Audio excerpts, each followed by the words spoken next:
العالمين والصلاة والسلام على سيد الأنبياء والمرسلين وعلى آله وأصحابه أجمعين.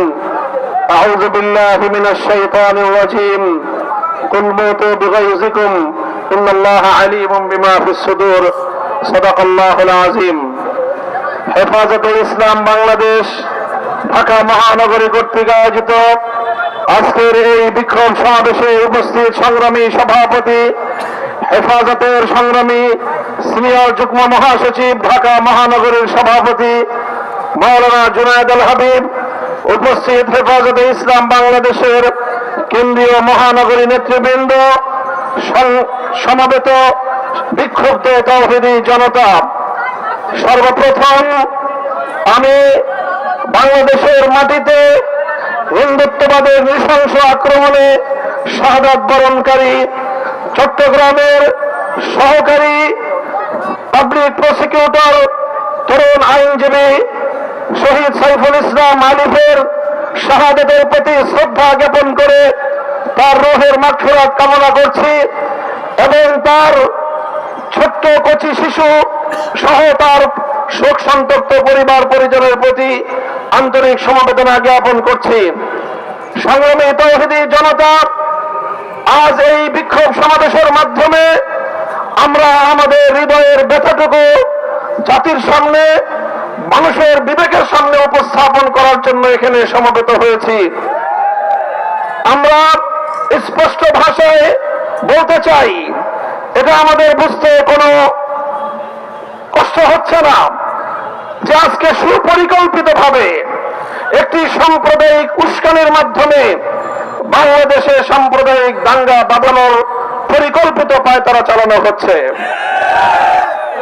শহীদ সাইফুল ইসলাম আলিফের হত্যাকাণ্ডের ঘটনা নির্মম, শুধু বর্বর নয় বরং ঘৃণ্য এক হত্যাকাণ্ড। প্রকাশ্য দিবালোকে আদালত চত্বরে একটি সন্ত্রাসী সংগঠনের সশস্ত্র সন্ত্রাসীরা একজন তরুণ আইনজীবী সরকারি কর্মকর্তাকে টেনে হিচড়ে নিয়ে হত্যা করবে, এরকম বর্বরতার দৃশ্য দেখার জন্য বাংলাদেশ প্রস্তুত নয়। বাংলাদেশ আজ অগ্নিগর্ভ, বাংলাদেশের প্রতিটি মানুষের হৃদয়ে আজ রক্তক্ষরণ হচ্ছে।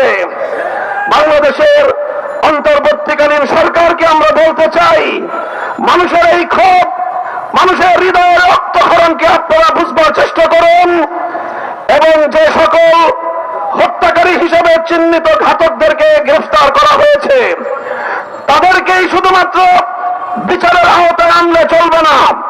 আমাদের স্পষ্ট দাবি হলো, এই ঘটনার নেপথ্যে যারা রয়েছে সেই নেপথ্য খুনিদেরকে বের করে মুখোশ উন্মোচন করতে হবে, তাদেরকেও বিচারের আওতায় আনতে হবে। শহীদ আলিফ হত্যাকাণ্ডের জন্য ইস্কনের স্পষ্ট মদতদাতা খুনি শেখ হাসিনাকে আসামি করে তার নেতৃত্বের বিরুদ্ধে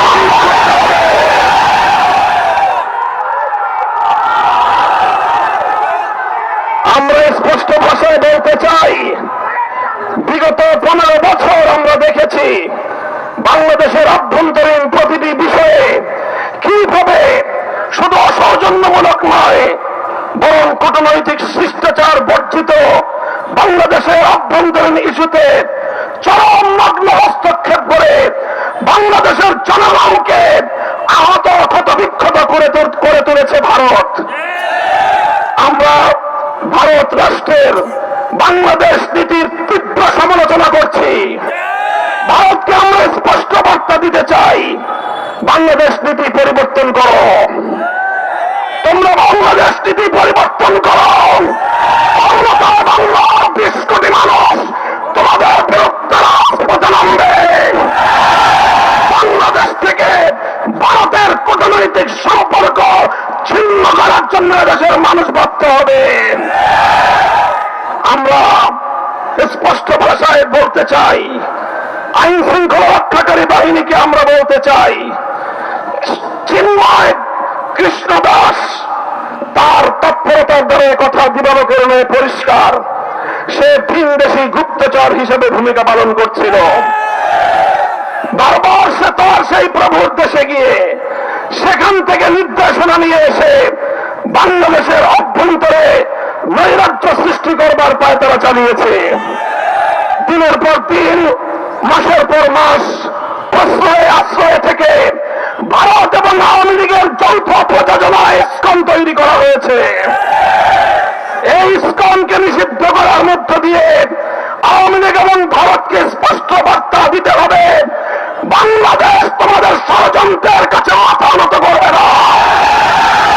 আমরা রক্ত দেব, আমরা জীবন দেব, আমরা লড়াই করব, বাংলাদেশের গৌরব রক্ষা করব, রক্ষা করব ইনশাআল্লাহ।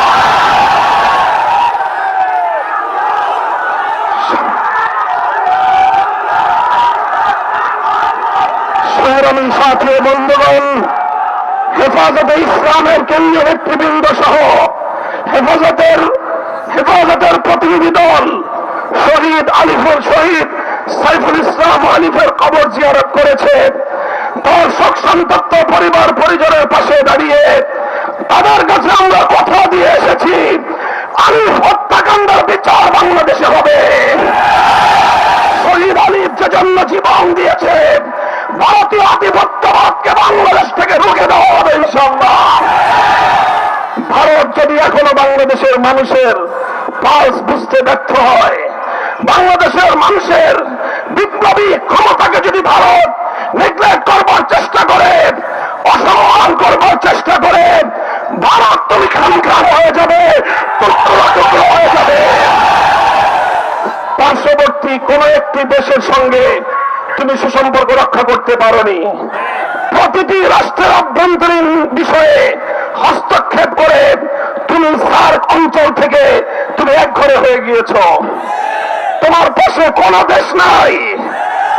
চারপাশ থেকে আমরা ক্ষুদ্র শক্তিগুলো যদি তোমার হাত পা নাক চেপে ধরি, তুমি দম নিতে পারবে না, বিশ্বাস নিতে পারবে না। বাংলাদেশের বুকের উপর দিয়ে তোমার সেবাদাসীকে বসিয়ে তুমি একটার পর একটা চুক্তি করে বাংলাদেশ বিরোধী সকল স্বার্থকে ধ্বংস করে একতরফা ভারত সকল স্বার্থ নিয়ে গিয়েছে। বাংলাদেশের বিরুদ্ধে ভারতের বিগত 15 বছরের সকল ষড়যন্ত্রকে আমরা নিন্দা জানাই এবং আবারও স্পষ্ট ভাষায় ভারতকে বাংলাদেশ নীতি পরিবর্তনের আহ্বান জানাই। আমি বলতে চাই, পলাতক শেখ হাসিনা, ফ্যাসিবাদী শেখ হাসিনা, খুনি শেখ হাসিনা অসংখ্য অগণিত খুন এবং হত্যাকাণ্ডের আসামি। বাংলাদেশের বন্ধু রাষ্ট্রের দাবি করে তুমি বাংলাদেশের এই খুনি আসামিকে মাসের পর মাস তুমি প্রশ্রয় দিচ্ছ। আবার এখন তোমার কোলে বসে সে বাংলাদেশের ইসকনের পক্ষে সাফাই গায়। বাংলাদেশের মানুষকে এতটা দুর্বল ভাবলে ভুল করবে ভারত।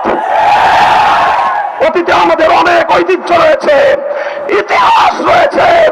আমরা ছোট হতে পারি, আমরা ভীরু কাপুরুষের দল নই।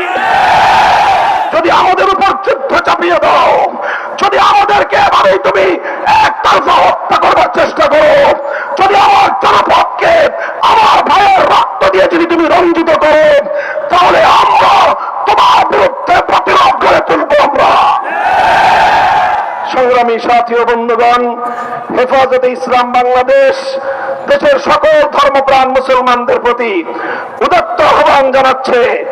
শহীদ সাইফুল ইসলাম আলিফের হত্যাকাণ্ড আমাদেরকে স্পষ্ট বার্তা দিচ্ছে, এই হত্যাকাণ্ডের মাধ্যমে বাংলাদেশে নৈরাজ্য সৃষ্টি করে রক্তের হোলি খেলা খেলানো, এটাই হলো বাংলাদেশ বিরোধী শক্তির অভিন্ন টার্গেট। কাজেই তাদের এই ষড়যন্ত্রের পাতা ফাঁদে আমরা পা দেব না। আমরা কোনোভাবেই সহিংস কোনো কর্মসূচি পালন করব না। শান্তিপূর্ণভাবে টেকনাফ থেকে তেঁতুলিয়ায় আমরা তীব্র প্রতিবাদ এবং প্রতিরোধ আন্দোলন গড়ে তুলব। শান্তি হবে আমাদের হাতিয়ার, ধৈর্য হবে আমাদের সৌন্দর্য। শেষ মুহূর্ত পর্যন্ত আমরা ধৈর্য ধারণ করব। আমরা রাষ্ট্রকে বলবো, সরকারকে বলবো, চিন্ময় কৃষ্ণ দাসকে ভালোভাবে রিমান্ডে নিয়ে জিজ্ঞাসাবাদ করে বাংলাদেশ বিরোধী ষড়যন্ত্রের তথ্যগুলো তার কাছ থেকে আপনারা উদ্ধার করুন। শেখ হাসিনা তাকে কত টাকা দিয়ে তার সন্ত্রাসী বাহিনীকে দেশের বিরুদ্ধে লেলিয়ে দিয়েছে সে তথ্য উদ্ঘাটন করুন। ভারত তাকে বাংলাদেশের অখণ্ডতা ধ্বংস করবার জন্য কিভাবে উস্কানি দিয়েছে, কি তাকে মন্ত্র দিয়ে বাংলাদেশে বারবার পাঠাচ্ছে, সেই তথ্যগুলো উদ্ঘাটন করে জাতির সামনে আপনারা বাংলাদেশ বিরোধী সকল অপশক্তির মুখোশ উন্মোচন করে দিন।